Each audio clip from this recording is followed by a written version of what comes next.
அதிமுக பிரிந்திருக்கும் நிலையில் எடப்பாடி பழனிசாமி ஒரு அணியாகவும், அவரை எதிர்த்து அதிமுக உரிமை மீட்பு குழு என்ற ஒரு குழுவையும் வைத்துக்கொண்டு ஓ பன்னீர்செல்வம் செயல்பட்டு வருகிறார். இவர் அதிமுகவை எடப்பாடியிடமிருந்து மீட்பதற்காக சட்ட ரீதியாகவும் போராட்டங்கள் மூலமாகவும் செயல்பட்டு வந்தார்.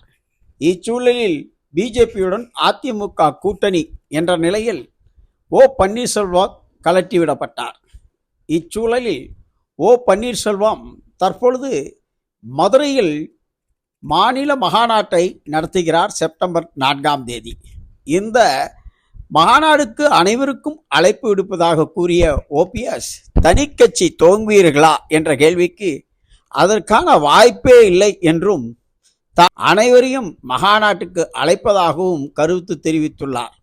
எனவே ஓ பன்னீர்செல்வம் தனி கட்சி தொடங்க மாட்டார் என்பது உறுதி செய்யப்பட்டுள்ளது.